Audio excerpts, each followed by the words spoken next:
우르릉 쾅천지가 개벽할 듯한 굉음과 함께 칠흑 같은 어둠이 찢겨 나갔다.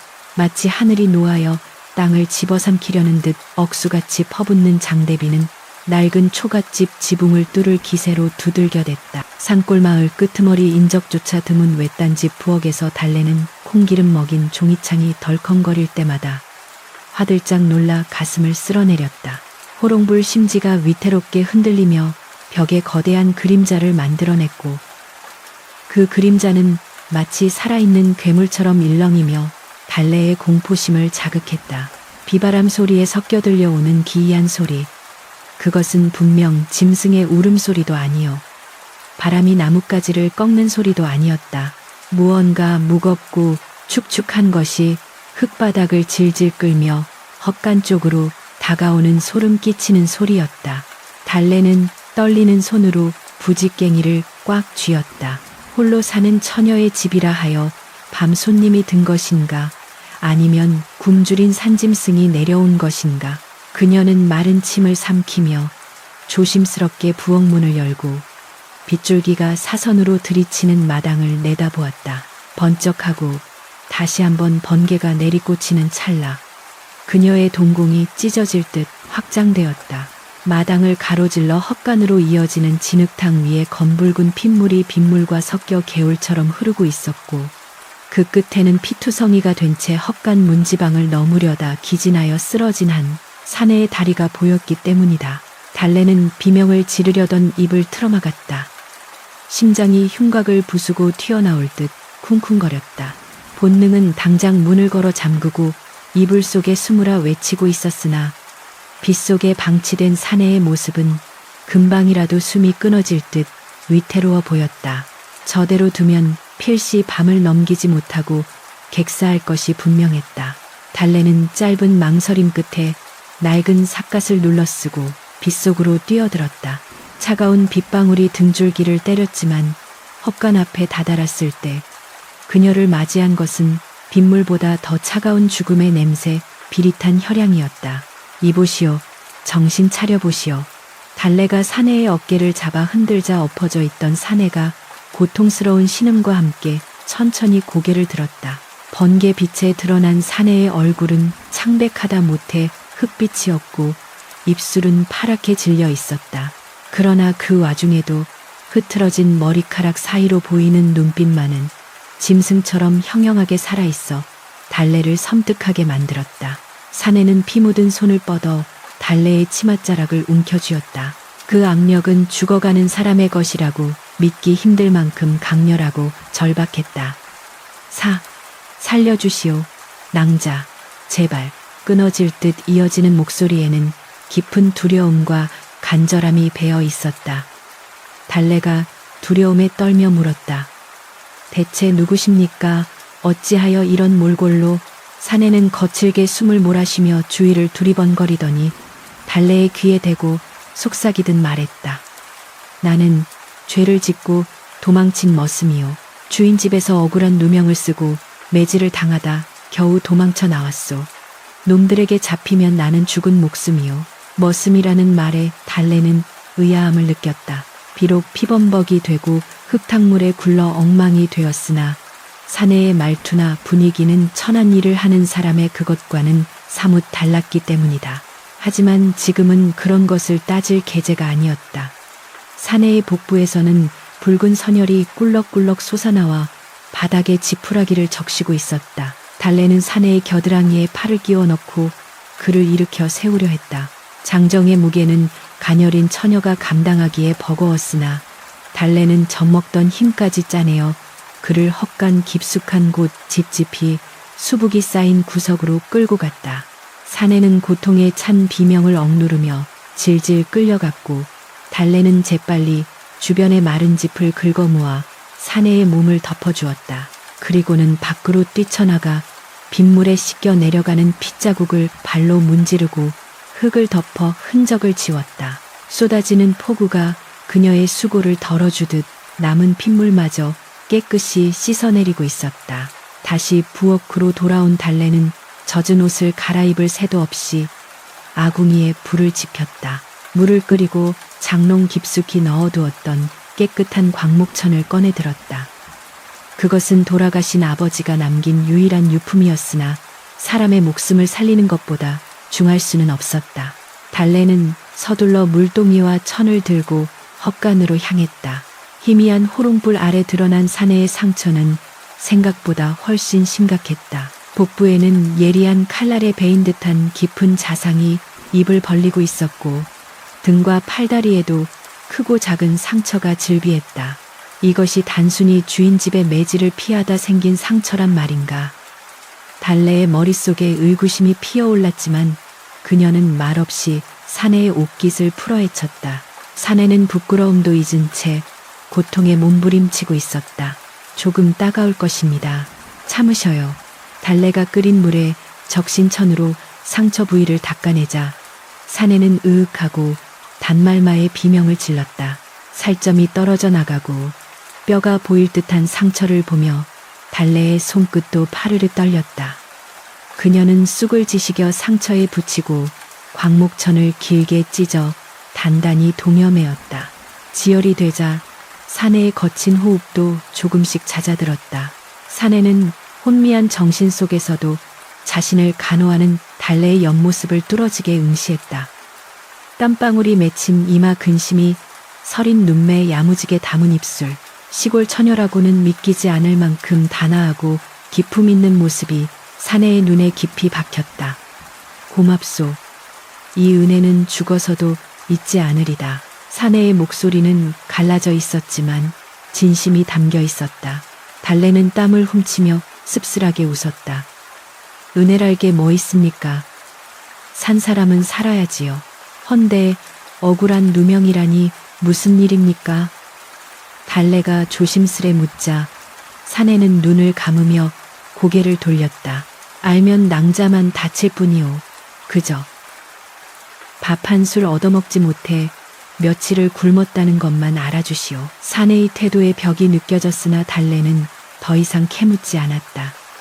대신 그녀는 부엌으로 달려가 솥뚜껑을 열었다. 저녁으로 먹고 남은 보리밥 한 덩이와 쉰 김치가 전부였다. 가난한 살림에 내일 먹을 양식조차 간당간당했지만 달래는 주저없이 밥을 퍼담았다.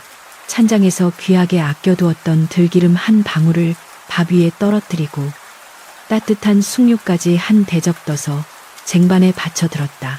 헛간으로 돌아온 달래가 밥상을 내려놓자 사내의 눈빛이 흔들렸다. 며칠을 굶주렸다던 말은 거짓이 아니었는지 사내는 체면도 잊은 채 허겁지겁 밥을 입에 밀어 넣었다. 씹을 힘조차 없어 밥알을 흘리면서도 그 맛이 꿀맛이라도 되는 양.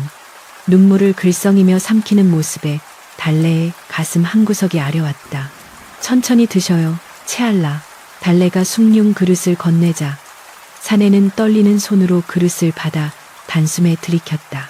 배가 어느 정도 차자 사내에게서 비로소 안도의 한숨이 새어나왔다. 내 이름은 이원 리웬이라 하오. 낭자의 성함은 어찌 되시오? 사내가 격식을 차려 물었다. 달래는 잠시 머뭇거리다 대답했다. 달래라 부릅니다. 성은 없어요. 그저 사내 피는 달래꽃처럼 끈질기게 살라고 아버지가 지어주신 이름이지요. 달래. 달래. 이원은 입안에서 그 이름을 몇 번이고 되뇌었다. 마치 그 이름을 영혼에 새기려는 듯했다. 밖에는 여전히 비바람이 몰아치고 있었으나 헛간 안은 두 사람의 숨결과 호롱불의 온기로 묘한 평온함이 감돌았다. 달래는 젖은 짚을 걷어내고 마른 짚을 두툼하게 깔아 잠자리를 봐주었다. 비가 그칠 때까지는 이곳에 계셔도 좋습니다. 허나 날이 밝으면 사람들이 오갈 테니 조심하셔야 해요. 달래의 말에 이원은 고개를 끄덕였다. 그러나 그 평온함은 오래가지 않았다.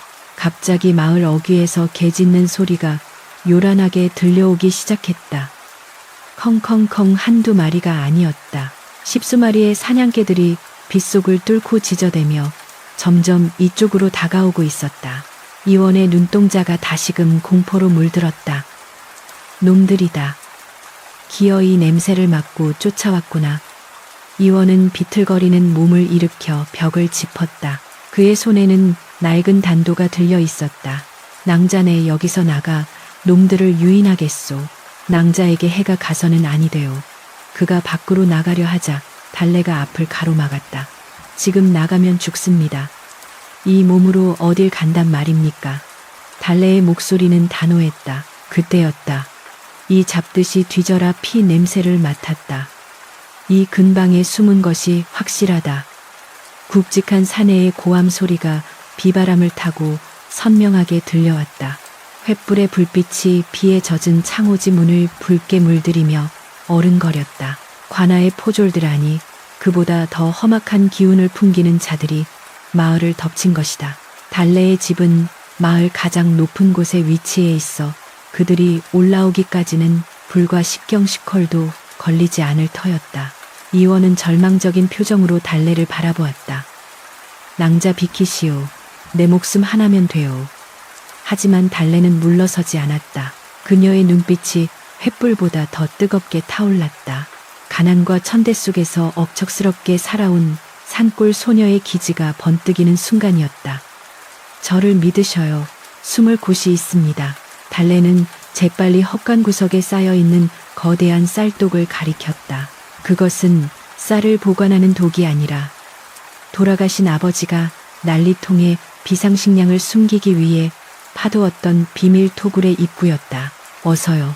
시간이 없습니다. 달래는 힘을 주어 쌀독을 옆으로 밀어냈다. 끼길은 무거운 마찰음과 함께 바닥에 네모난 나무 판자가 드러났다.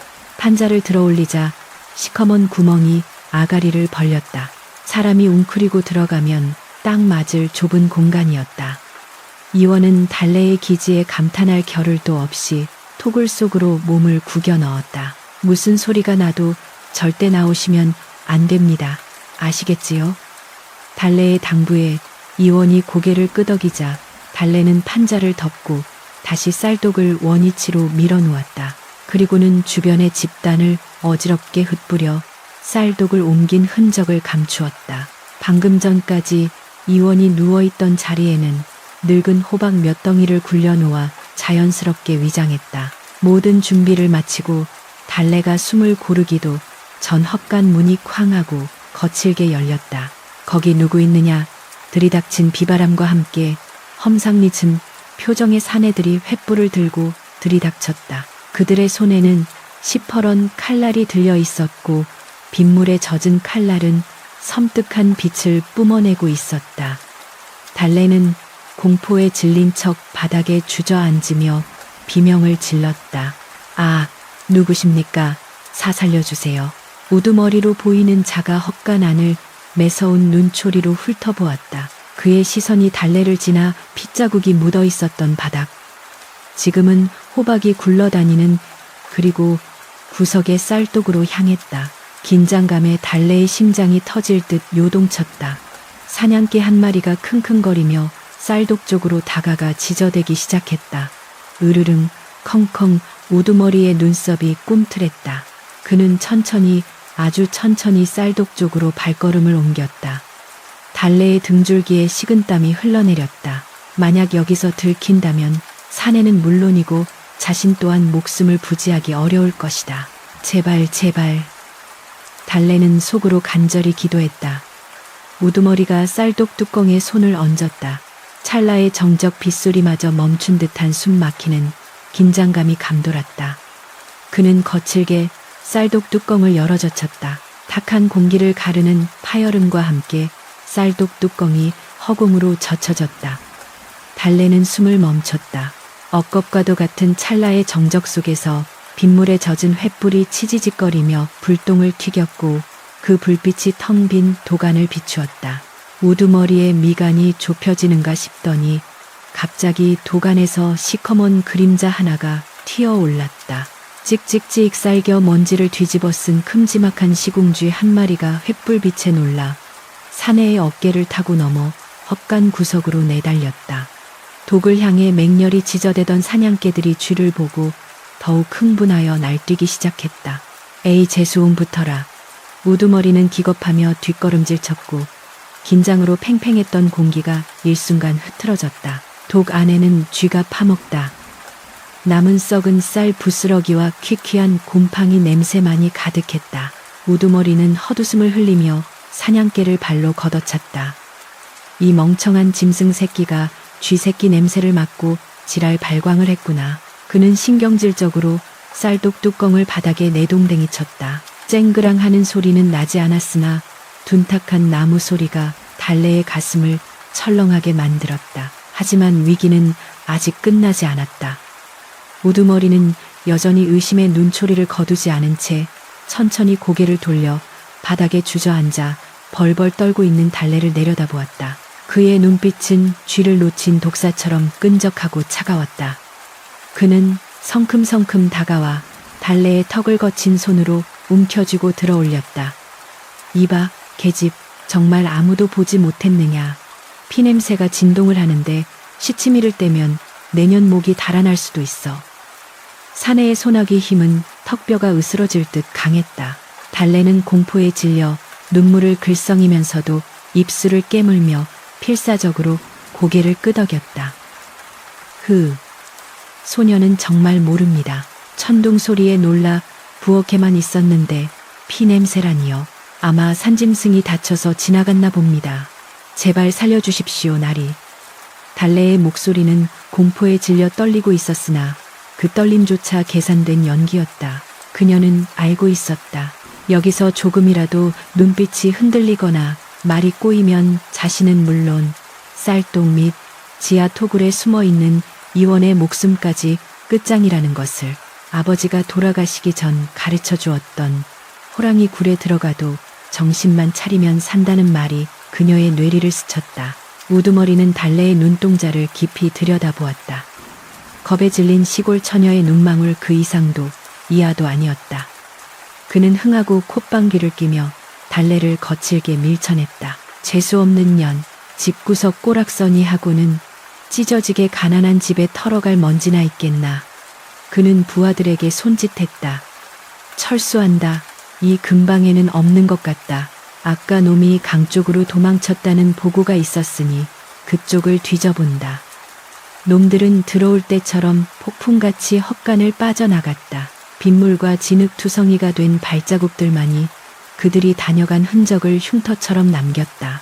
멀어지는 말발굽 소리와 개 짖는 소리가 빗소리에 묻혀 완전히 들리지 않게 될 때까지 달래는 미동도 하지 않고 그 자리에 엎드려 있었다. 온몸에 힘이 빠져나가 손가락 하나 까딱할 수 없었다. 등줄기를 타고 흐른 식은땀이 빗물에 젖은 옷을 더욱 차갑게 적셨다. 하지만 안도할 틈이 없었다. 지하 토굴에 갇힌 사내가 걱정되었다. 공기가 통하지 않는 좁은 공간에 중상자를 오래 두었다가는 질식해 죽을 수도 있었다. 달래는 젖먹던 힘을 다해 몸을 일으켰다. 떨리는 다리를 부여잡고 쌀독 쪽으로 기어가 다시 힘겹게 독을 밀어냈다. 나무 판자를 들어 올리자 훅 하고 비릿한 혈향과 함께 덥고 습한 공기가 올라왔다. 이보세요. 이보세요. 괜찮으십니까? 달래가 다급하게 속삭였다. 어둠 속에서 희미한 신음소리가 들려왔다. 이원은 의식이 반쯤 날아간 상태였다. 좁은 공간에 웅크리고 있느라 상처가 압박되어 출혈이 다시 시작된 듯했다. 달래는 호롱불을 가져와 토굴 안을 비추었다. 이원의 얼굴은 시체처럼 하얗게 질려 있었고 땀으로 범벅이 된 머리카락이 이마에 달라붙어 있었다. 달래는 그를 밖으로 끌어낼 엄두를 내지 못했다. 혹시나 놈들이 다시 돌아올 수도 있다는 불안감 때문이었다. 그녀는 결단을 내렸다. 그를 여기서 치료해야 했다. 달래는 부엌으로 달려가 집단과 낡은 담요, 그리고 물 한 그릇을 챙겨 토굴 안으로 미끄러져 내려갔다. 성인 남성 한 명이 겨우 누울 수 있는 비좁은 공간이었기에 달래가 들어가자 두 사람의 어깨가 맞닿을 정도로 밀착되었다. 정신 좀 차려보세요. 물입니다. 달래가 이원의 입가에 물을 흘려 넣어주자 그는 본능적으로 목을 축였다. 차가운 물이 들어가자 이원의 눈꺼풀이 파르르 떨리며 서서히 떠졌다. 눈앞에 걱정스러운 표정으로 자신을 내려다보는 달래의 얼굴이 아른거렸다. 촛불 그림자에 비친 그녀의 모습은 마치 어둠 속에서 피어난 한 송이 연꽃 같았다. 낭자, 그들은 갔소. 이원이 힘겹게 물었다. 달래는 입가에 손가락을 대며 고개를 끄덕였다. 갔습니다. 허나 언제 다시 올지 모르니 당분간은 여기 계셔야 해요. 많이 불편하시겠지만 참으셔야 합니다. 이원은 씁쓸한 미소를 지었다. 왕족으로 태어나 비단금침 위에서만 잠들었던 그가 쥐가 드나드는 지하 토굴에서 시골 처녀의 보살핌을 받게 될 줄이야. 그러나 이상하게도 그 비좁고 냄새나는 흙바닥이 궁궐의 그 어떤 침소보다 아늑하게 느껴졌다. 그것은 아마도 곁에 있는 여인의 따뜻한 체온과 진심 어린 마음 때문이리라. 그는 욱신거리는 고통 속에서도 달래를 향해 감사의 눈빛을 보냈다. 내 목숨은 낭자가 2번 살렸소. 이 좁은 곳이 내게는 세상에서 가장 안전한 성정이구려. 밤이 깊어가고 빗줄기는 잦아들었으나 토굴 안의 시간은 멈춘 듯했다. 달래는 이원의 곁을 지키며 밤을 꼬박 새웠다.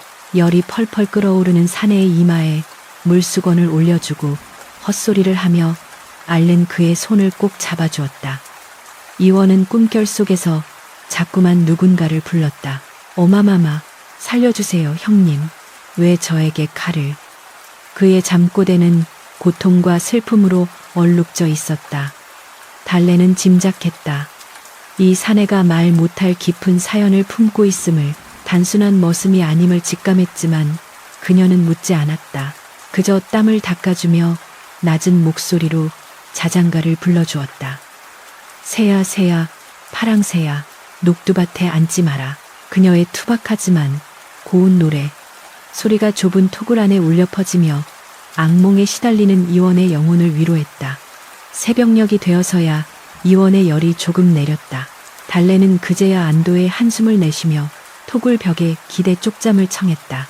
이튿날부터 달래의 이중 생활이 시작되었다. 낮에는 평소처럼 밭에 나가 일을 하고 나무를 캤으며 마을 사람들과 웃으며 인사를 나누었다. 포졸들이 아직 마을을 떠나지 않고 수색을 계속하고 있었기에 그녀의 행동은 더욱 조심스러웠다. 혹여 누군가 집에 들를까봐 대문을 활짝 열어두는 대담함까지 보였다. 그리고 밤이 되면 아무도 몰래 밥을 짓고 약초를 다려 쌀독 밑으로 숨어들었다. 가난한 살림에 입 하나가 더 늘었으니 식량은 바닥을 보이고 있었다. 달래는 자신의 끼니를 거르면서도 이원에게는 쌀밥을 먹이려 애썼다. 묽은 죽이라도 쑤어낼 때면 미안한 기색을 감추지 못했다. 변변치 못해 죄송합니다. 몸을 추스르시려면 고기라도 드셔야 하는데 달래가 내밀 수 냄새가 나는 묽은 죽 그릇을 받아든 이원은 목이 메었다. 자신은 이 여인에게 아무것도 해준 것이 없는데 그녀는 자신의 생명을 깎아 그를 살리고 있었다. 사흘째 되던 날 밤 기력을 어느 정도 회복한 이원은 벽에 기대앉아 달래를 빤히 바라보았다. 호롱불 아래서 떨어진 옷을 깁고 있는 그녀의 손끝은 거칠었지만 움직임은 섬세했다. 낭잔에 궁금한 것이 있어. 이원의 물음에 달래가 고개를 들었다. 어찌하여 생면부지의 사내를 그것도 쫓기는 죄인을 이토록 급진히 돌보시는 게요. 내가 흉악한 도적일 수도 있지 않소. 이원의 질문은 그동안 품어왔던 의문이자 동시에 자신을 믿어주는 그녀에 대한 경외심의 표현이었다. 달래는 바느질을 멈추고 잠시 생각에 잠겼다. 그리고 담담하게 입을 열었다. 아버지가 그리 가르치셨습니다. 사람 목숨보다 귀한 것은 없다고요. 그리고 나리의 눈빛이 도적의 눈빛이 아니었습니다. 달래는 수줍은 듯 미소 지었다. 처음 배웠을 때 살고 싶다는 절박함 뒤에 깊은 슬픔이 보였습니다. 마치 길 잃은 어린아이 같았지요. 그 눈을 보고 어찌 외면하겠습니까? 이원은 가슴 한구석이 묵직하게 울리는 것을 느꼈다. 궁궐의 수많은 신료들과 형제들은 자신의 지위와 권력을 보았지. 인간 이원의 눈빛을 들여다본 적이 없었다. 그런데 이 산골 처녀는 겉모습이 아닌 그의 내면을 꿰뚫어 보고 있었다. 그는 순간 충동적으로 자신의 정체를 밝히고 싶었다. 내가 바로 이 나라의 왕족 진성대군 찐청다준이요. 간신들의 모함으로 역적으로 몰려 유배를 가던 중 탈출한 것이요. 하지만 목구멍까지 차오른 말을 삼켰다. 진실을 아는 순간 이 맑고 순수한 여인마저 비비린내. 나는 권력 다툼의 소용돌이에 휘말리게 될 것이다. 그림자 뒤에 숨은 칼날은 그녀까지 베어버릴 것이 분명했다. 이원은 주먹을 꽉 쥐었다. 지금은 철저히 머슴으로 남아야 했다. 그것이 그녀를 지키는 유일한 길이었다. 과찬의 말씀이요. 나는 그저 주인집 쌀가마니를 훔쳐 달아난 죄인일 뿐이요. 이원은 짐짓 너스레를 떨며 거짓을 고했다. 그러나 그의 눈빛만은 거짓을 말하지 못하고 깊은 연민과 애정을 담아 달래를 향하고 있었다. 시간이 흐르며 토굴 생활은 두 사람에게 기묘한 동질감을 안겨주었다. 좁고 어두운 공간은 세상의 잣대와 신분의 벽이 무너지는 유일한 해방구였다. 이원은 달래에게서 그를 배우지 못한 백성들의 삶과 애환을 들었고, 달래는 이원이 들려주는 바깥 세상의 기이한 이야기들, 궁궐 이야기를 민담처럼 각색한 것들에 눈을 반짝였다. 한양에는 기와집이 구름에 닿을 듯 높고 밤에도 대낮처럼 환하다지요. 정말 그런 세상이 있습니까? 달래의 천진 난만함에 이원은 씁쓸하게 웃으며 대답했다. 그렇소. 허나 그 화려한 불빛 아래 그림자도 짙은 법이지요. 내 보기에 이곳 낭자의 작은 부엌 호롱불이 세상 그 어떤 등불보다 따뜻하고 밝소. 두 사람의 시선이 허공에서 얽혔다. 좁은 공간 탓에 서로의 숨결이 느껴질 만큼 가까웠다. 이원의 심장이 묘하게 뛰었다. 이것은 연모 른모인가 아니면 전우애인가. 그는 자신의 마음을 정의하기 힘들었다. 분명한 것은 이 여인을 위해서라면 자신의 모든 것을 걸고서라도 지켜주고 싶다는 맹세가 가슴 깊이 새겨지고 있다는 사실이었다. 그때 밖에서 들려온 인기척에 두 사람은 동시에 숨을 죽였다. 이복에 달래 있나 쉰 목소리의 사내가 달래를 부르고 있었다. 마을의 이장이었다. 달래는 이원에게 눈짓으로 안심시키고 재빨리 토굴을 빠져나와 쌀독을 원위치 시켰다. 그리고 옷매무새를 다듬으며 헛간 문을 열고 나갔다. 어르신, 이 밤중에 무슨 일이십니까? 달래가 태연하게 묻자 이장은 헛기침을 하며 주위를 두리번거렸다. 아니, 다른 게 아니라 관아놈들이 내일 아침에 마을을 떠난다고 하더구먼. 헌데 떠나기 전에 집집마다 한 번 더 수색을 하겠다고 난리네. 혹시라도 낯선 놈이 보이면 바로 신고해야 하네. 알겠지? 이장의 말에 달래의 심장이 덜컥 내려앉았다.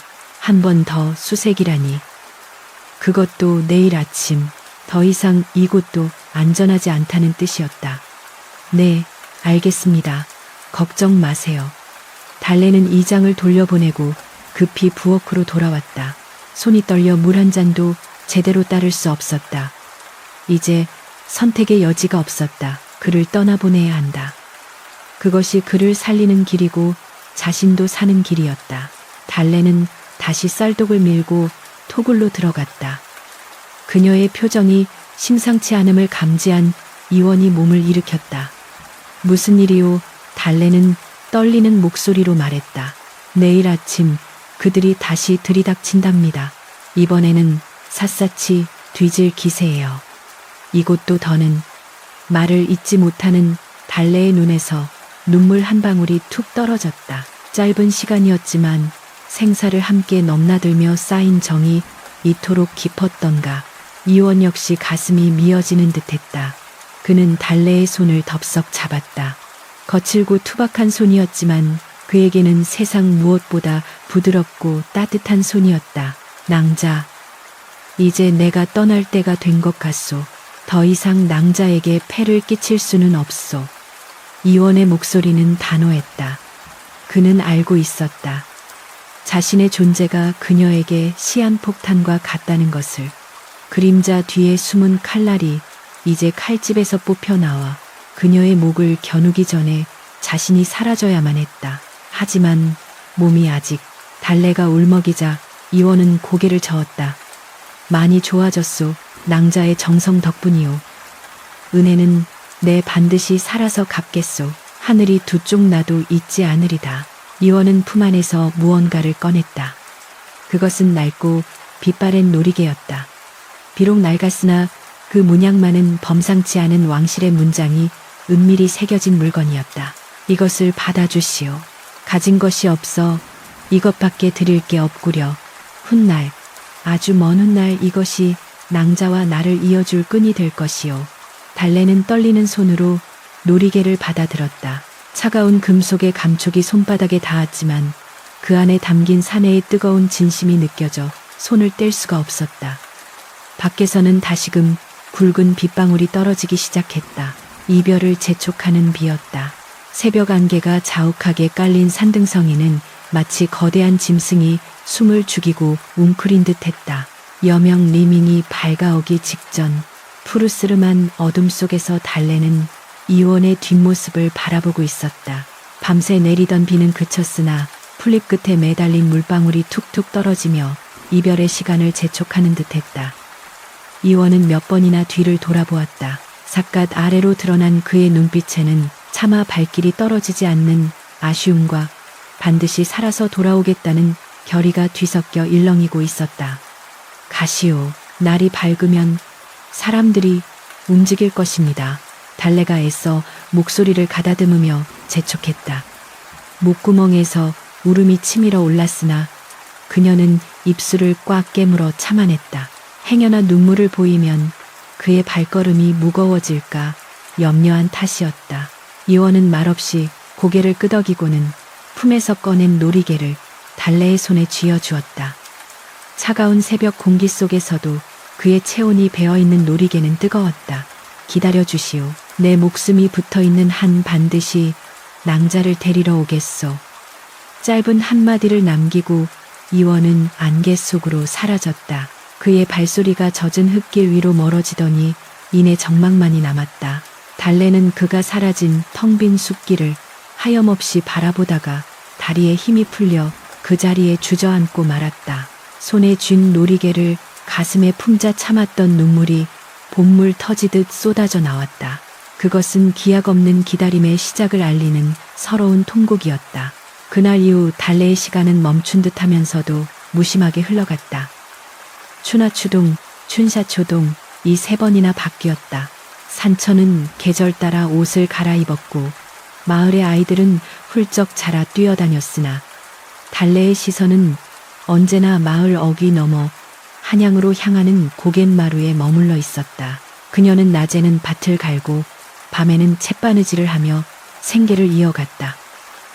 고된 노동으로 손마디는 굵어지고 얼굴은 그을렸으나 그녀의 눈빛만은 여전히 맑고 깊었다.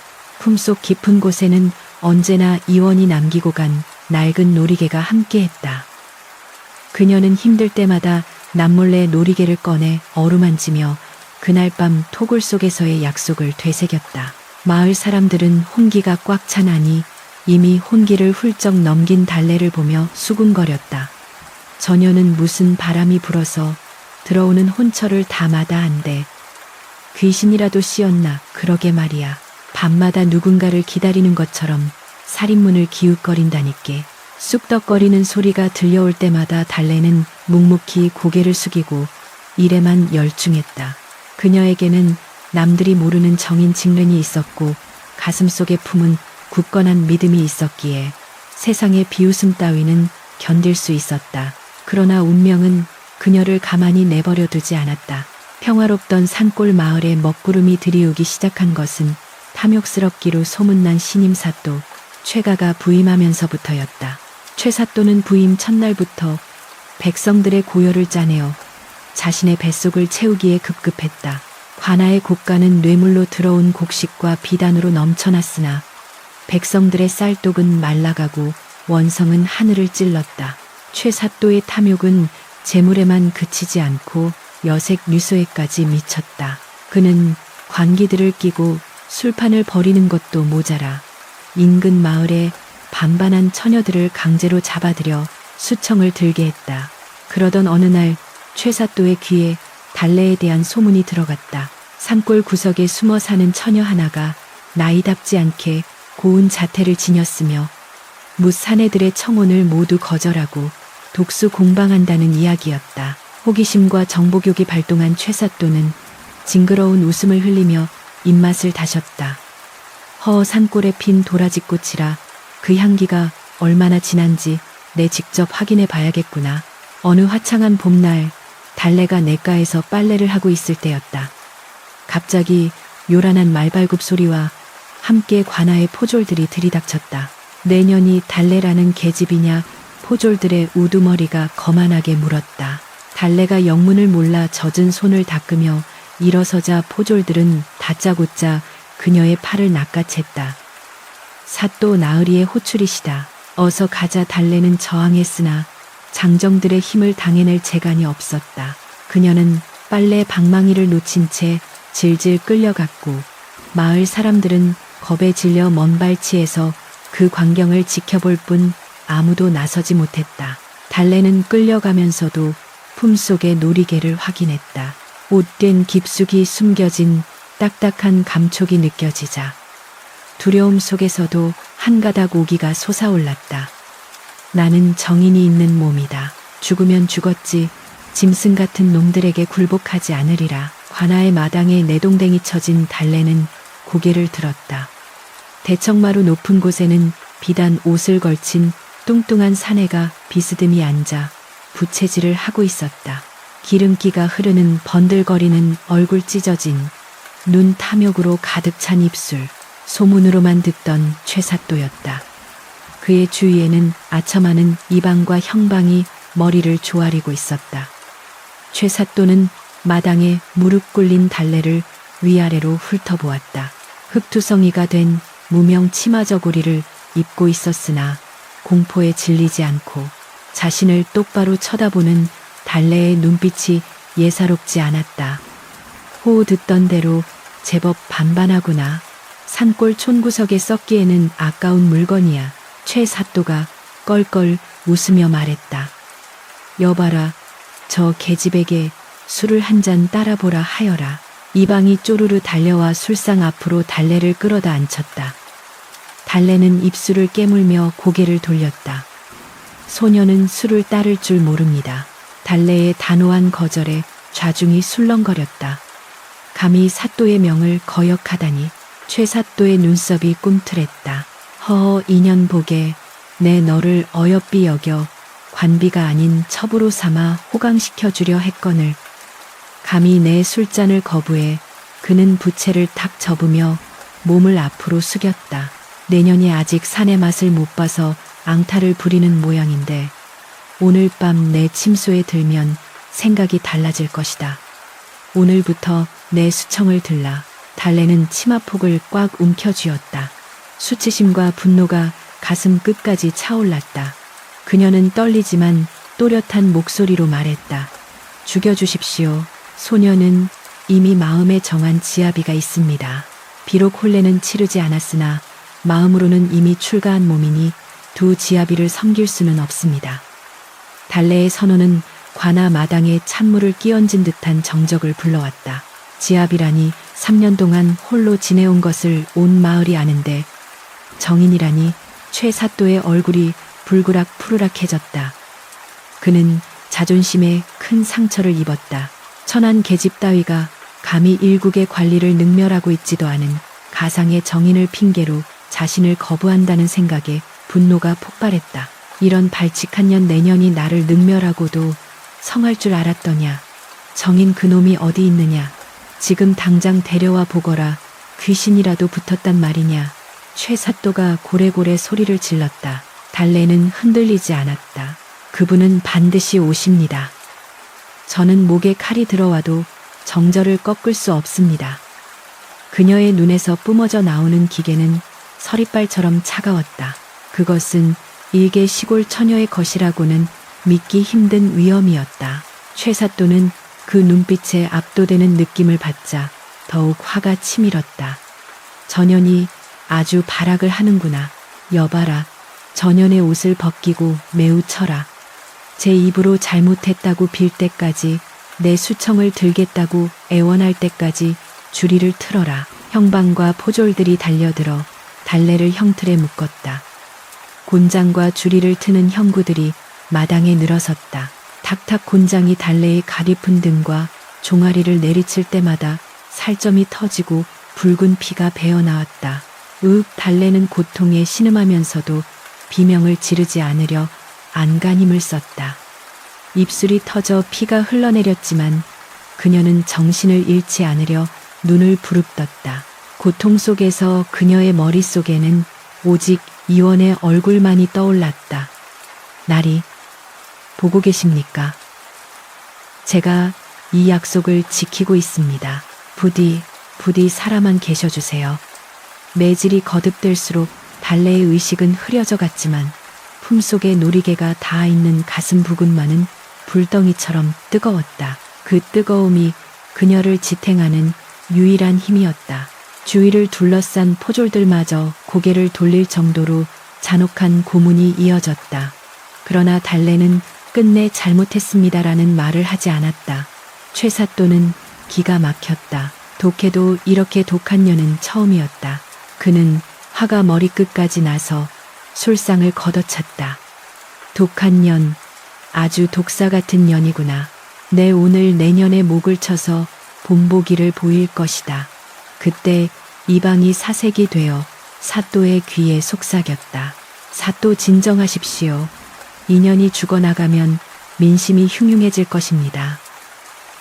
일단 옥에 가두어 굶기면 제풀에 지쳐 항복할 것입니다.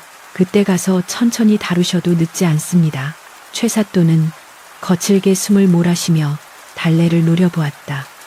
피투성이가 되어 축 늘어진 달래의 모습은 처참했지만 그 눈빛만은 여전히 죽지 않고 자신을 쏘아보고 있었다. 오싹함마저 느껴지는 눈빛이었다. 좋다. 전연을 당장 하옥하라. 물 한 모금 밥 한 톨 주지 마라. 어두운 감옥에서 쥐 새끼들과 뒹굴며 내년에 그 잘난 정절이 얼마나 갈지 두고 보자. 달래는 질질 끌려 차가운 감옥 바닥에 내동댕이 쳐졌다. 쿵 하는 소리와 함께 철문이 닫히고 빗장이 걸리는 소리가 들렸다. 감옥 안은 빛 한 줄기 들어오지 않는 칠흑 같은 어둠이었다. 퀴퀴한 곰팡이 냄새와 썩은 지푸라기 냄새가 코를 찔렀다. 3년 전 이원이 숨어있던 좁은 토굴보다 더 춥고 더러운 곳이었다. 달래는 깨진 독의 파편처럼 널브러져 한동안 미동도 하지 못했다. 온몸이 부서질 듯 아팠다. 상처에서 흐른 피가 바닥의 냉기에 식어 딱지처럼 굳어갔다. 그녀는 떨리는 손을 옷대스로 가져갔다. 다행히 혼란스러운 와중에도 놀이개는 그대로 있었다. 놈들이 몸수색을 하려다 곤장부터 치는 바람에 미처 발견하지 못한 모양이었다. 달래는 놀이개를 꺼내 피 묻은 뺨에 비비며 흐느꼈다. 날이 너무 아픕니다. 너무 무섭습니다. 어둠 속에서 자신의 목소리가 메아리쳐 돌아왔다. 하지만 대답해줄 이원은 곁에 없었다. 춥고 배고프고 고통스러운 밤이 시작되었다. 밤이 되자 감옥의 창살 사이로 차가운 달빛이 한 줄기 스며들어왔다. 달래는 그 달빛을 보며 생각했다. 저 달은 한양의 하늘에도 떠 있겠지. 그분도 저 달을 보고 있을까? 혹시 나를 잊은 것은 아닐까? 아니야. 그분의 눈빛은 거짓이 아니었어. 달래는 고통을 잊기 위해 3년 전 비 오던 날 밤 토굴 속에서의 기억을 끄집어냈다. 따뜻했던 그의 손길 낮은 목소리, 서로의 체온을 나누던 그 순간들, 그 추억만이 이 차가운 지옥에서 그녀를 얼어 죽지 않게 하는 유일한 택감이었다. 며칠이 지났는지 알 수 없었다. 달래는 점점 말라갔고 의식은 혼미해졌다. 옥졸들이 가끔 던져주는 상한 주먹밥조차 먹을 힘이 없어 쥐들이 파먹게 내버려 두었다. 최사또는 가끔 옥에 찾아와 회유와 협박을 일삼았다. 지금이라도 내 수청을 든다면 비단옷을 입히고 호의호식하게 해주마. 그러나 달래는 벽을 보고 돌아누운 채 대꾸조차 하지 않았다. 그녀의 침묵은 사또를 더욱 미치게 만들었다. 내 인연 내년이 죽어 귀신이 되어도 내 곁을 떠나지 못하게 할 것이다. 최사또의 악담이 감옥을 울렸지만 달래의 귀에는 그저 스쳐 지나가는 바람소리 같았다. 그녀는 이미 삶과 죽음의 경계를 넘나들고 있었다. 그러던 어느 날 밤 달래는 꿈을 꾸었다. 꿈속에서 그녀는 3년 전 헤어졌던 고갯마루에 서 있었다.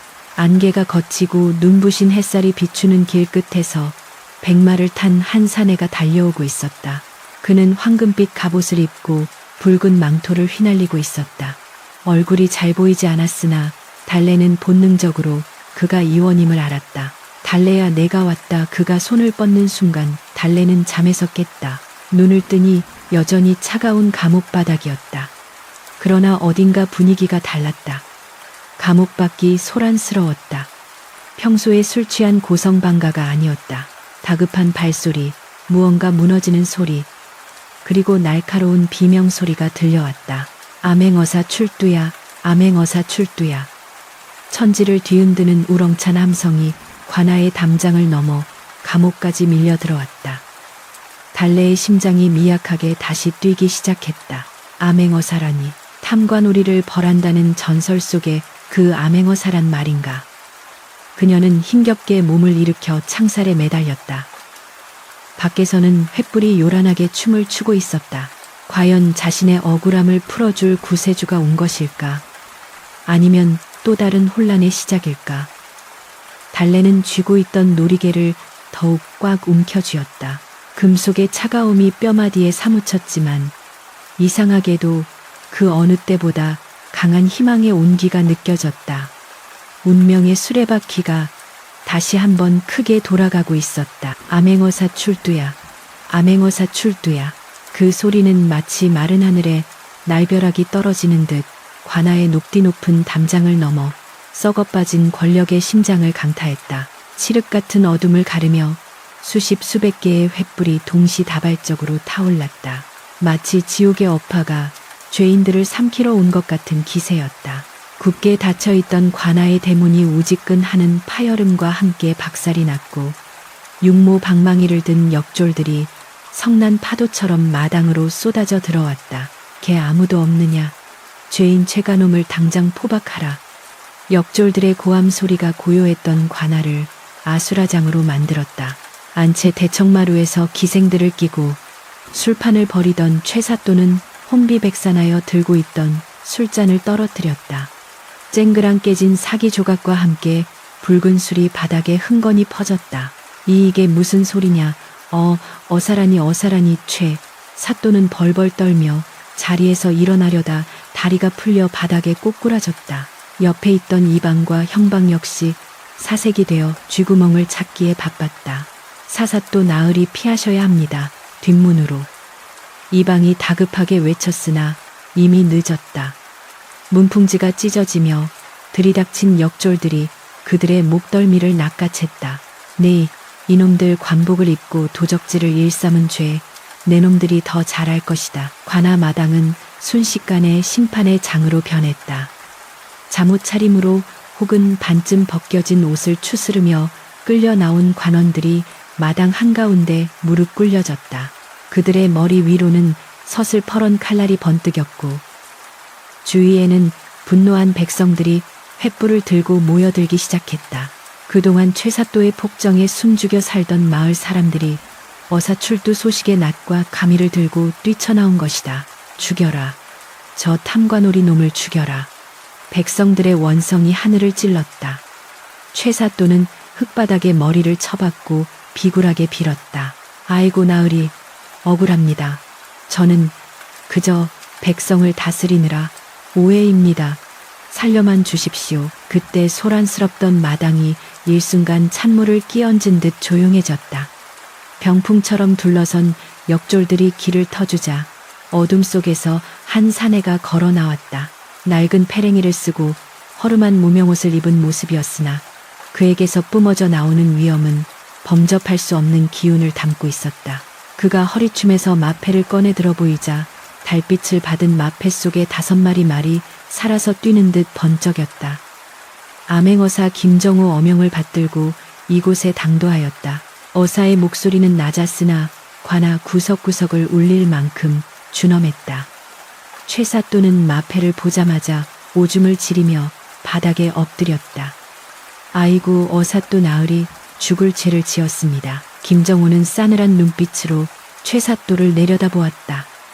네 죄상을 낱낱이 고하겠다. 국고를 횡령하고 무고한 백성을 수탈하였으며 사리사욕을 채우기 위해 양민의 딸을 겁탈하려 한 죄. 내 놈의 목이 10개라도 부족하다. 어사가 두루마리를 펼쳐 죄목을 읽어 내려갈 때마다 백성들은 환호했고 최사또는 사시나무 떨듯 떨었다. 그러나 궁지에 몰린 쥐가 고양이를 문다고 했던가. 최사또는 마지막 발악을 하듯 고개를 쳐들었다. 어사또 억울합니다. 다른 건 몰라도 양민의 딸을 겁탈하려 했다니요. 저기 감옥에 갇힌 년은 정절을 지킨답시고 관의 명을 거역한 요망한 년입니다. 가상의 정인을 핑계대며 관아를 능멸했기에 벌을 주었을 뿐입니다. 최사또는 달래를 끌어들이면 자신의 죄가 조금이라도 가벼워질까 하여 궤변을 늘어놓았다. 어사 김정호의 눈썹이 꿈틀했다. 요망한 년이라 그 여인의 이름이 달래라 하였느냐.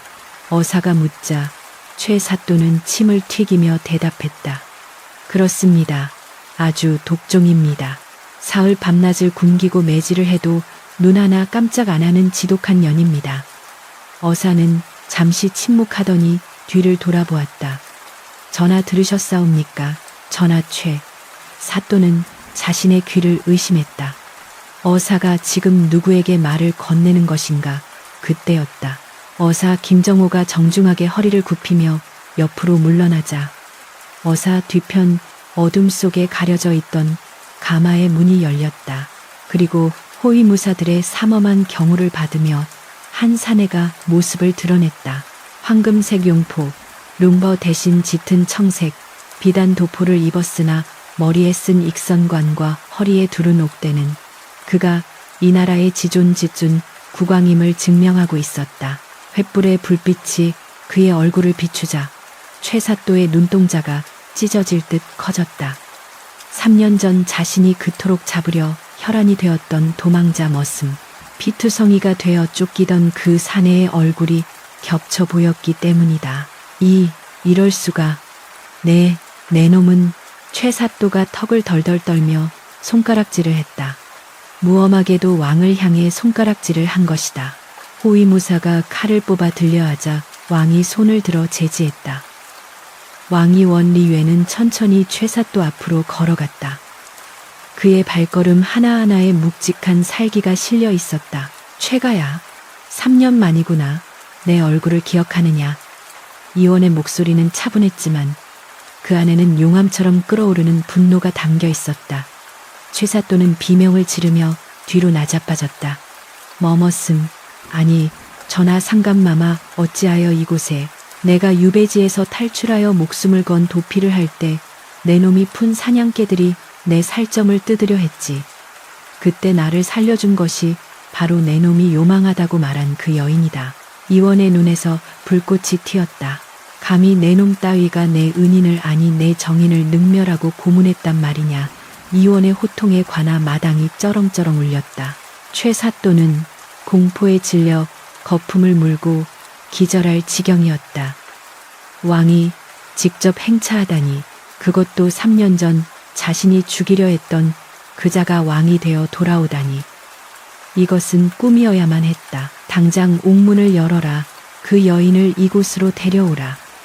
이원의 명령이 떨어지자 역졸들이 감옥으로 달려갔다. 잠시 후 2명의 역졸이 축 늘어진 달래를 부축하여 마당으로 나왔다. 달래의 모습은 처참하기 그지없었다. 하얀 소복은 피와 흙으로 얼룩져 본래의 색을 잃었고 얼굴은 퉁퉁 부어 알아보기 힘들 정도였다. 머리카락은 산발이 되어 엉겨 붙어 있었고 맨발은 상처투성이었다. 이원은 그 모습을 보자마자 심장이 찢어지는 듯한 고통을 느꼈다. 그는 체면도 잊은 채 단숨에 달래에게 달려갔다. 달래야, 달래야. 이원이 달래를 안아들자 그녀의 고개가 힘없이 뒤로 젖혀졌다. 차가운 그녀의 몸에서 희미한 온기만이 겨우 생명을 붙들고 있었다. 이보시오. 정신 차려보시오. 내가 왔소. 이원이 왔단 말이오. 이원의 목소리가 떨렸다. 왕의 눈에서 굵은 눈물방울이 뚝뚝 떨어져 달래의 뺨을 적셨다. 그 뜨거운 눈물에 반응한 것일까? 달래의 눈꺼풀이 파르르 떨리며 아주 천천히 떠졌다. 흐릿한 시야 속에 익숙한 그러나 너무나도 달라진 사내의 얼굴이 들어왔다. 꿈인가 또다시 꿈을 꾸는 것인가? 달래의 목소리는 갈라져서 쇳소리가 났다. 정말 날이십니까? 그녀는 믿기지 않는 듯 피 묻은 손을 들어 이원의 얼굴을 더듬었다. 3년 전 헛간에서 보았던 그 핏기 없는 얼굴이 이제는 건강하고 기품 있는 얼굴이 되어 눈앞에 있었다. 이원은 자신의 뺨에 닿은 그녀의 거친 손을 감싸 쥐었다. 그래, 나다. 내가 늦었다. 너무 늦어서 미안하구나. 이원이 흐느끼며 말했다. 달래는 그제야 이것이 꿈이 아님을 깨달았다. 안도감과 함께 그동안 참아왔던 서름이 밀려왔다. 오신다고 하셔서 기다렸습니다. 그녀는 품속에서 무언가를 꺼내려 했다. 손이 말을 듣지 않아 헛돌았지만 이원은 단번에 알았다. 그녀가 끝까지 지키려 했던 것이 무엇인지를. 이원은 달래의 옷된에서 피에 젖은 놀이개를 꺼내 들었다. 은색 문양이 새겨진 낡은 놀이개. 그것은 3년 전 자신이 그녀에게 준 정표였다. 달래는 고문 속에서도 죽음의 문턱에서도 이것만은 놓지 않았던 것이다. 보아라. 이원이 놀이개를 높이 들어올리며 사자우를 토했다. 이 여인은 이 나라 국왕의 정표를 지닌 분이다. 내 목숨을 구하고 지조를 지켜낸 이 나라의 진정한 국모 고모 가미시다. 광장에 모인 백성들과 관원들이 일제히 숨을 삼켰다. 시골 처녀가 왕의 은인이자 정인이라니, 그리고 왕비가 될 분이라니, 전설 같은 이야기가 눈앞에서 현실이 되는 순간이었다. 백성들 사이에서 만세, 상감마마 만세, 달래 아가씨 만세하는 함성이 터져나왔다. 그것은 단순한 환호가 아니라 권선징악의 통쾌함과 기적에 대한 감동이 뒤섞인 울부짖음이었다. 이원은 싸늘하게 식은 눈으로 최사또를 내려다보았다. 죄인 최가는 들어라. 내 놈은 단순히 백성을 괴롭힌 것을 넘어 왕실의 은인을 해하려 했고 나아가 왕권을 능멸하였다. 내 죄는 능지처참링 지주잔에 해당하나.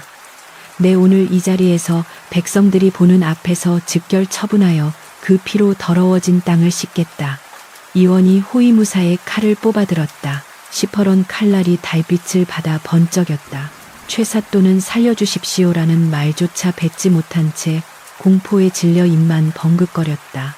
저자를 형틀에 매어라. 어명과 동시에 역졸들이 최사또를 형틀에 묶었다. 그는 자신이 달래를 묶었던 바로 그 자리에 묶이게 된 것이다. 인과응보, 인고잉보, 뿌린 대로 거둔다는 하늘의 이치가 실현되는 순간이었다. 이원은 직접 칼을 내리치지는 않았으나 어사 김정호에게 눈짓을 했다. 김정호가 고개를 끄덕이며 판결을 내렸다. 죄인 최가를 차명에 처한다. 망나니의 칼춤이 시작될 필요도 없었다. 어사의 신호에 따라 역졸의 칼이 허공을 갈랐고 탐욕스러운 관리의 목이 바닥으로 굴러 떨어졌다. 붉은 피가 분수처럼 솟구쳐 관아마당을 적셨다. 백성들은 그 끔찍한 광경에도 고개를 돌리지 않았다. 오히려 그동안 쌓인 한이 풀리는 듯 눈물을 흘리며 환호했다. 이원은 피비린내 나는 처형장을 뒤로하고 달래를 번쩍 안아 올렸다. 그의 품에 안긴 달래는 깃털처럼 가벼웠다. 이제 되었다. 이제 모든 것이 끝났다. 이원이 속삭였다. 달래는 희미하게 미소 지으며 이원의 가슴에 얼굴을 묻었다. 든든한 심장 박동 소리가 들려왔다. 3년 전 쌀독 및 토굴에서 들었던 그 심장 소리였다. 그때는 두려움에 뛰던 심장이었으나 지금은 사랑과 안도로 힘차게 뛰고 있었다. 가자 궁으로 그곳에는 비바람도 굶주림도 너를 해하려는 자도 없는 곳이다. 이원은 달래를 자신의 가마에 태웠다. 왕만이 탈 수 있는 어가 육아의 천한 신분의 여인이 오르는 것은 법도에 어긋나는 일이었으나 그 누구도 이 일을 제기하지 못했다. 그녀는 왕의 생명의 은인이자 목숨 걸고 절개를 지킨 여인이었기 때문이다. 행렬이 관할을 빠져나가 마을 어귀로 향하자 백성들이 길가에 엎드려 절을 하며 배웅했다. 성군이 되시옵소서. 부디 행복하시옵소서. 그들의 목소리에는 진심 어린 축복이 담겨 있었다. 어가 안에서 이원은 달래의 상처를 조심스럽게 어루만졌다. 준비해온 최고급 고약을 바르고 비단 천으로 감싸주었다. 많이 아팠지. 미안하다. 정말 미안하다. 이원은 계속해서 사과했다. 달래는 고개를 가로저으며 쉰 목소리로 말했다. 아닙니다. 나리. 아니 전하께서 무사하신 것만으로도 저는 족합니다. 이원은 달래의 손등에 입을 맞추었다.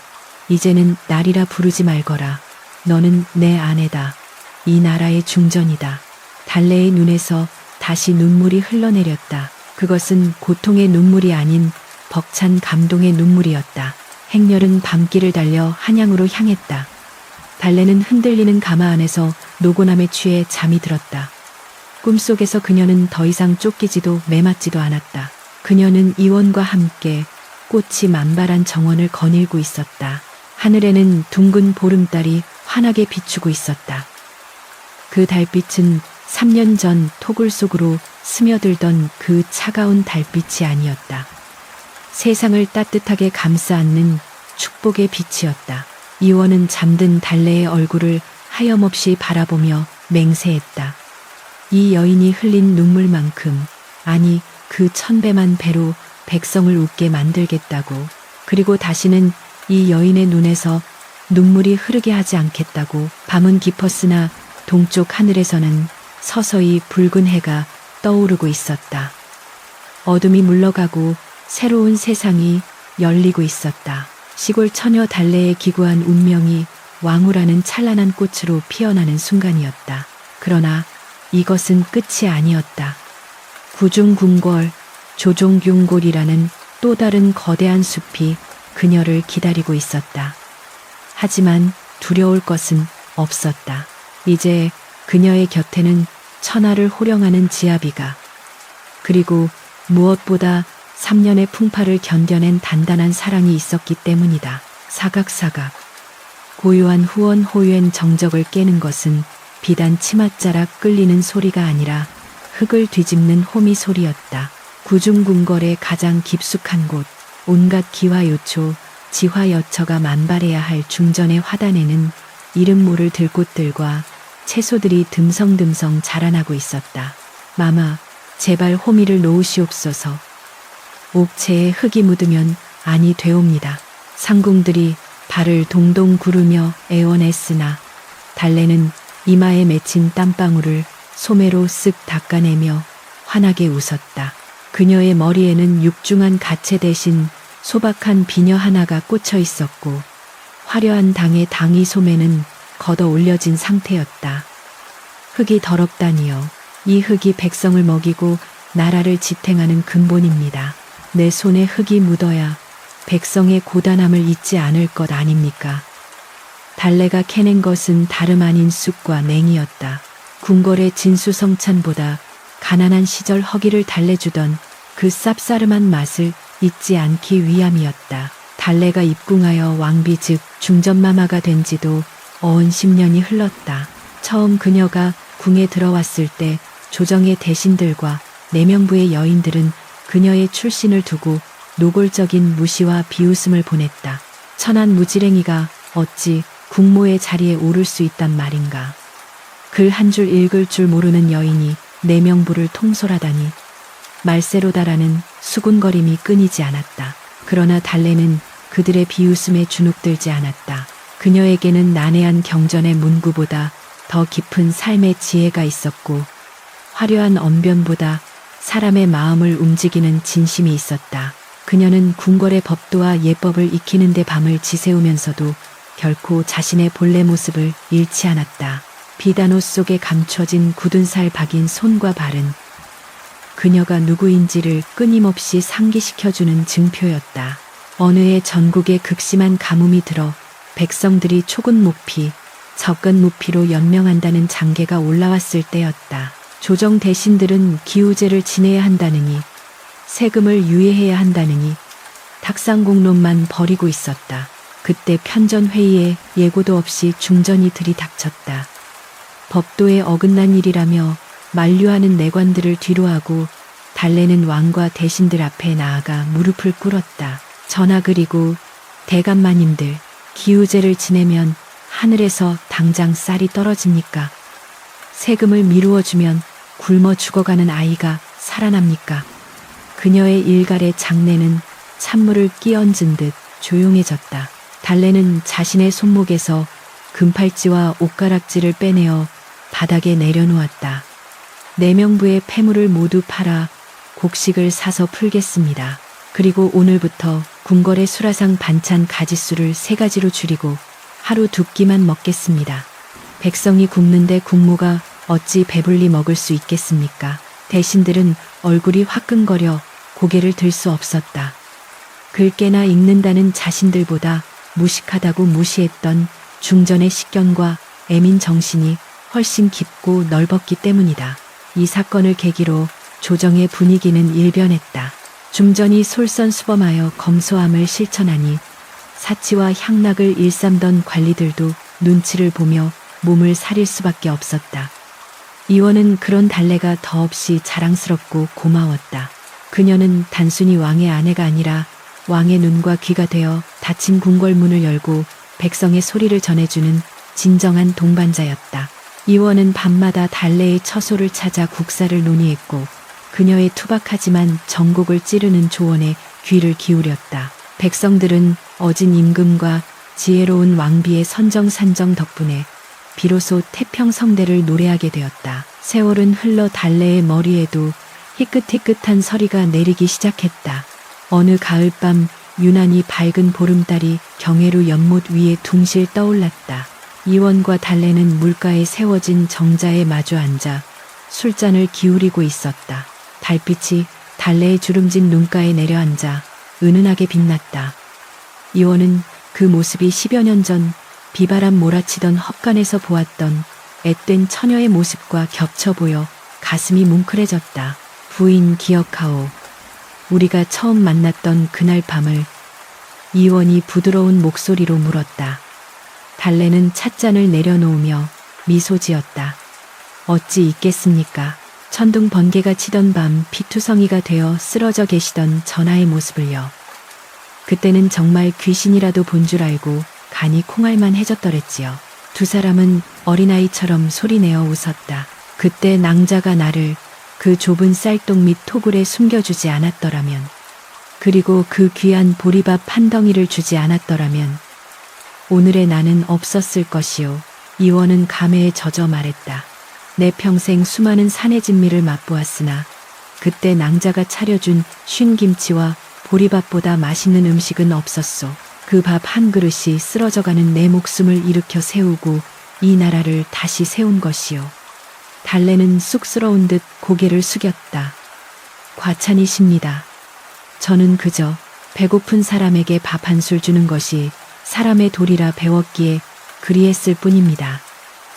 그 누가 왔더라도 그리했을 것입니다. 바로 그것이요. 이원이 달래의 손을 잡았다. 누가 왔더라도 그리했을 그 착한 마음. 신분을 따지지 않고 이해 타산을 따지지 않고 오직 생명을 귀하게 여기는 그 마음이 나를 감동시켰고 하늘을 감동시킨 것이요. 이원은 품속에서 무언가를 꺼냈다. 그것은 세월의 때가 묻어 반질반질해진 낡은 은색 놀이개였다. 달래가 옥살이를 할 때도 고문을 당할 때도 끝까지 지켜냈던 바로 그 정표였다. 이원은 다시 한번 놀이개를 달래의 고름에 달아주었다. 이 놀이개는 내 목숨값보다 더 비싼 것이요. 부인의 사랑과 절개가 담겨 있으니 이 나라 국보 겉보 중에 국보라 할 수 있지. 달래는 눈시울이 붉어졌다. 궁궐 생활이 겉으로는 화려해 보여도 속으로는 살얼음판을 걷는 듯한 긴장의 연속이었다. 때로는 출신에 대한 자격지심에 시달리기도 했고 권력 다툼의 소용돌이 속에서 숨이 막힐 때도 있었다. 하지만 그때마다 자신을 믿고 지지해준 지아비가 있었기에 견딜 수 있었다. 저나 소녀는 시골에서 태어나 흙을 만지며 살던 천한 몸입니다. 허나 전하를 만나 사랑을 알았고 백성을 섬기는 법을 배웠습니다. 다시 태어난다 해도 저는 그 비 오는 날 밤에 헛간으로 달려갈 것입니다. 달래의 고백의 이원은 그녀를 와락 끌어안았다. 늙어가는 왕과 왕비의 그림자가 달빛 아래 하나로 포개졌다. 그날 밤 이원과 달래는 수행 내관들을 물리고 단둘이 궁궐의 숲길을 거닐었다. 바람에 실려오는 흙내음이 달래의 고향 냄새와 닮아 있었다. 달래야, 이원이 문득 격식을 허물고 그녀의 아명을 불렀다. 예 나리. 달래 역시 옛날처럼 대답했다. 우리가 훗날 흙으로 돌아가면 나는 왕릉의 거대한 봉분 속에 묻히고 싶지 않구나. 그저 네 고향 뒷산 그 양지 바른 곳에 작은 무덤 하나 남기고 너와 나란히 눕고 싶다. 봄이면 달래꽃이 흐드러지게 피는 그곳에서 다시는 헤어지지 않고 영원히 함께하고 싶구나. 왕의 소박하고도 애절한 소망에 달래는 말없이 고개를 끄덕이며 그의 어깨에 머리를 기대었다. 이튿날 아침 궁궐에는 따스한 햇살이 가득 쏟아졌다. 중전은 여느 때와 다름없이 이른 아침부터 일어나 궁녀들을 이끌고 장독대를 닦고 있었다. 그녀의 손길이 닿는 곳마다 윤기가 흘렀고 그녀의 따뜻한 미소를 받은 궁녀들의 얼굴에도 웃음꽃이 피어났다. 담장 너머로는 백성들의 활기찬 목소리가 들려왔다. 시장은 북적이고 아이들은 뛰어놀며 농부들은 풍년을 기약하며 노래를 불렀다. 그 평화로운 풍경을 바라보는 달래의 눈에 깊은 평온이 깃들었다. 비록 시작은 쫓기는 머슴과 가난한 시골 처녀의 위태로운 만남이었으나 그 끝은 창대하고 아름다웠다. 보리밥 한 덩이가 맺어준 인연은 씨앗이 되어 거대한 나무로 자라났고 그 그늘 아래 온 백성이 편안히 쉴 수 있게 되었다. 역사는 기록할 것이다. 화려한 금관을 쓴 왕비가 아니라 흙 묻은 손으로 백성의 눈물을 닦아주었던 진정한 국모가 있었음을, 그리고 그녀가 남긴 사랑과 헌신은 달래꽃 향기처럼 은은하게 퍼져 천년이 지나도 사라지지 않는 전설이 되어 후세에 전해질 것이다. 바람이 불어왔다. 궁궐들에 심어놓은 달래꽃이 하얗게 흔들리며 춤을 추었다. 마치 그 옛날 비바람 속에서도 꺾이지 않았던 그녀의 강인한 생명력처럼 달래는 하늘을 올려다 보았다. 눈부시게 푸른 하늘이 그녀를 향해 미소 짓고 있었다. 그녀의 입가에도 더할 나위 없이 행복한 미소가 번졌다. 그것은 모진 풍파를 이겨내고 피어난 세상에서 가장 아름다운 꽃이었다. 외전, 궁궐의 밤은 낮보다 화려하다는 말이 무색하게 강령전 칸냉덴의 밤은 칠흑 같은 어둠과 숨 막히는 침묵에 잠겨 있었다. 오직 처마 끝에 매달린 풍경 소리만이 밤바람에 쓸려 간헐적으로 댕그랑거릴 뿐 궁녀들의 발걸음 소리조차 들리지 않았다. 그러나 그 고요함은 평화가 아닌 폭풍전야의 긴장감을 품고 있었다. 왕실의 대통을 이을 원자 왠즈 아기씨가 원인 모를 고열에 시달린 지 닷새가 넘어가고 있었기 때문이다. 내의원 어이들이 밤낮으로 머리를 맞대고 탕약을 올렸으나 불덩이 같은 열은 내릴 기미가 보이지 않았다. 오히려 어린 원자의 숨소리는 점점 거칠어지고 가슴께가 새근거리며 오르내리는 모습이 위태롭기 그지없었다. 침전 안에는 매캐한 양 냄새와 향 냄새가 뒤섞여 머리를 어지럽혔고 촛불 그림자가 벽에 길게 드리워져 마치 저승사자의 옷자락처럼 일렁였다.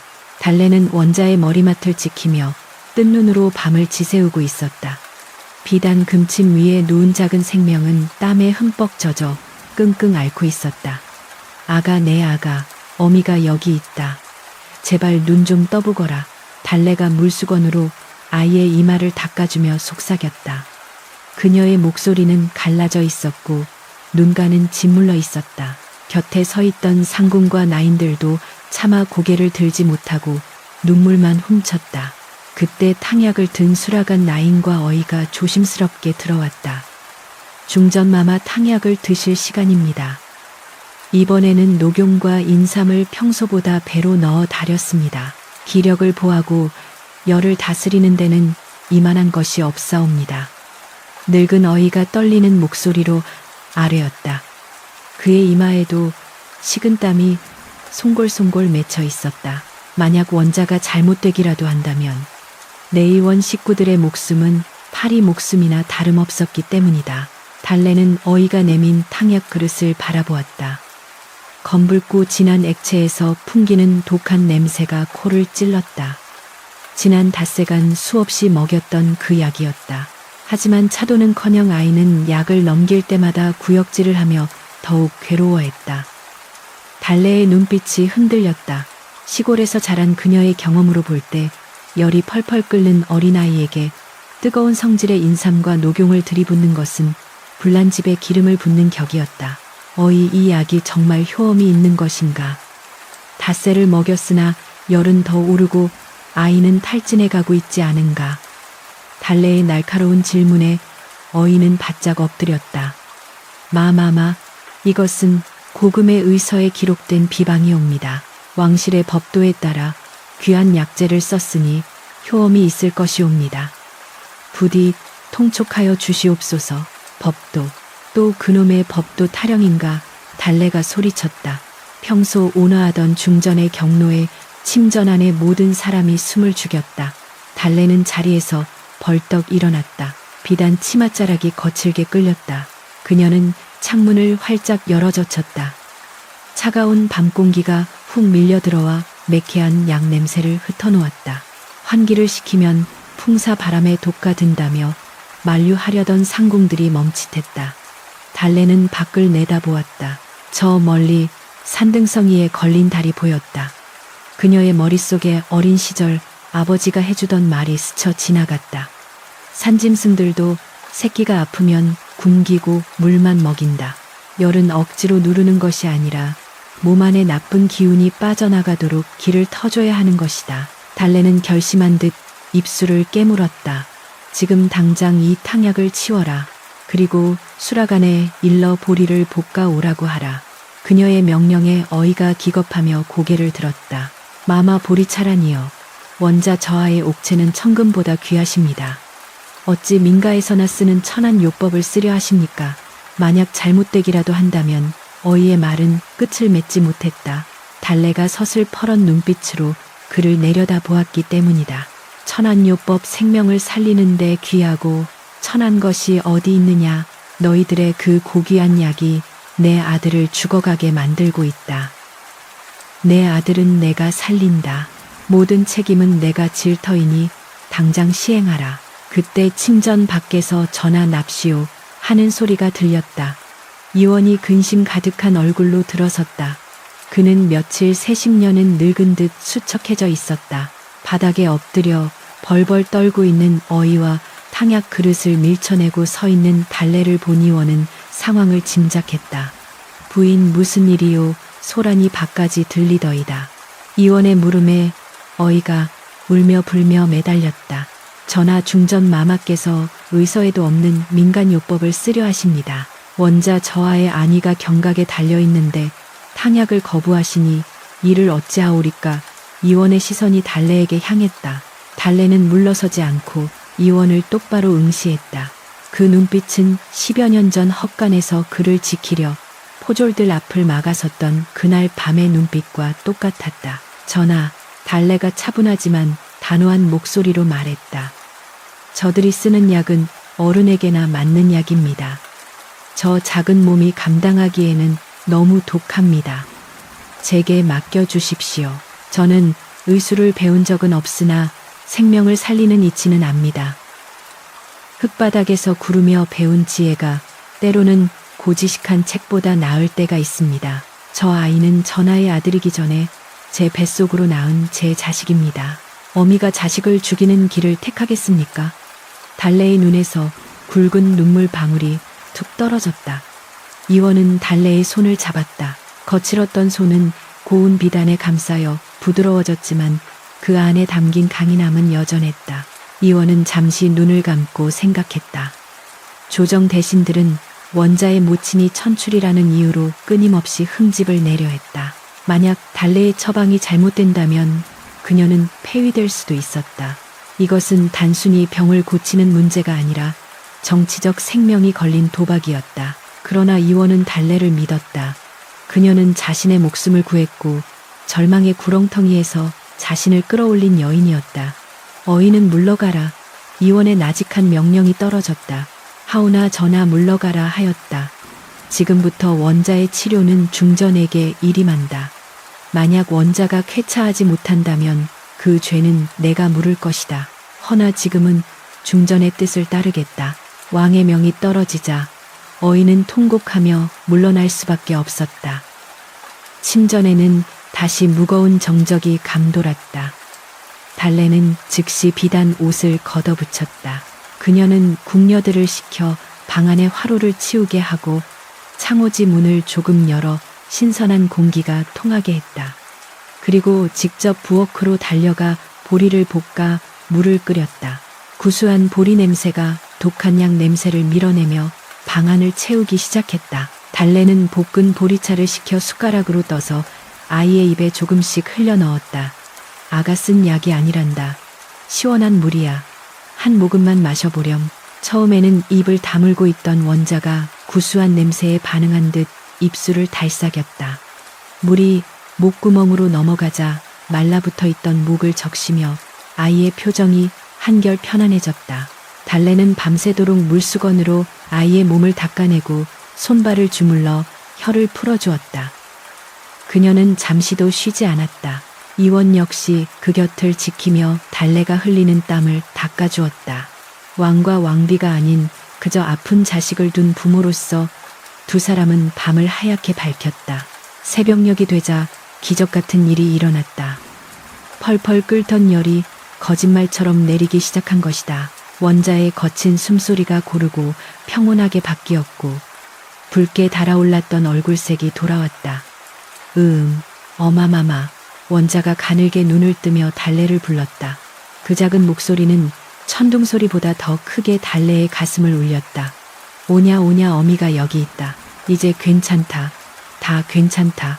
달래는 아이를 품에 안고 오열했다. 긴장이 풀리자 다리에 힘이 풀려 주저앉을 뻔한 것을 이원이 뒤에서 부축했다. 고맙소. 정말 고맙소. 부인이 또다시 우리를 살렸소. 이원 역시 눈시울을 붉히며 달래의 어깨를 감싸 안았다. 날이 밝자 원자가 쾌차했다는 소식이 궁궐 안팎으로 퍼져나갔다. 어이들은 부끄러움에 고개를 들지 못했고 중전의 출신을 비웃던 대신들은 꿀먹은 벙어리가 되었다. 천한지혜라 무시했던 민간의 처방이 그리고 자식을 향한 어미의 본능적인 판단이 왕실의 의수를 뛰어넘은 것이다. 이 사건은 달래의 입지를 더욱 공고히 하는 계기가 되었다. 백성들 사이에서는 중전마마는 약사 보살의 화신이다. 하늘이 내린 의수를 가졌다는 소문이 퍼져나갔고 달래를 칭송하는 노래까지 만들어졌다. 하지만 달래는 칭송에 우쭐하지 않았다. 그녀는 오히려 내의원의 문턱을 낮추어 궁궐의 의술이 백성들에게도 전해질 수 있도록 해민서 회민슈의 기능을 강화하라고 의원에게 간청했다. 며칠 뒤 완연한 봄 기운이 감도는 후원에서 조촐한 다과회가 열렸다. 건강을 되찾은 원자가 씹심거리며 정원을 뛰어다니고 있었고 이원과 달래는 흐뭇한 표정으로 그 모습을 지켜보고 있었다. 저 녀석 아프고 나더니 더 씩씩해진 것 같소. 이원이 웃으며 말했다. 달래는 찻잔에 띄운 매화꽃잎을 바라보며 말했다. 비 온 뒤에 땅이 굳는다 하지요. 저 아이도 이번 일을 겪으며 백성들이 겪는 아픔이 무엇인지 쓴 약보다 물 한 모금이 얼마나 귀한지 몸으로 배웠을 것입니다. 이원은 고개를 끄덕였다. 부인의 가르침이 훗날 저 아이를 성군으로 만들 것이오. 그때 멀리서 뛰어놀던 원자가 무언가를 손에 쥐고 달려왔다. 어마마마, 아바마마, 이것 보세요. 예쁜 풀을 찾았어요. 아이의 고사리 같은 손에는 흙이 묻은 달래 한 뿌리가 들려 있었다. 정원사가 잡초라 하여 뽑아 버리려던 것을 아이가 주워 온 모양이었다. 달래는 아이의 손에 들린 그 투박한 뿌리를 받아들고 환하게 웃었다. 그래, 아주 귀한 것을 찾았구나. 이것은 잡초가 아니라 사람을 살리는 약초란다. 춥고 배고픈 시절을 견디게 해주는 고마운 풀이지. 달래는 아이를 무릎에 앉히고 달래꽃에 얽힌 이야기를, 그리고 아버지가 가르쳐 주었던 생명의 소중함에 대한 이야기를 조곤조곤 들려주었다. 이원은 그 모습을 화폭에 담듯 눈에 새겼다.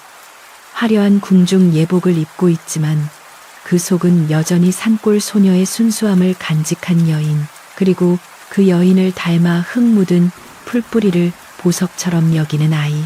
이원은 자신이 지켜야 할 세상이 바로 여기 있음을 다시금 깨달았다. 그는 조용히 혼잣말을 읊조렸다.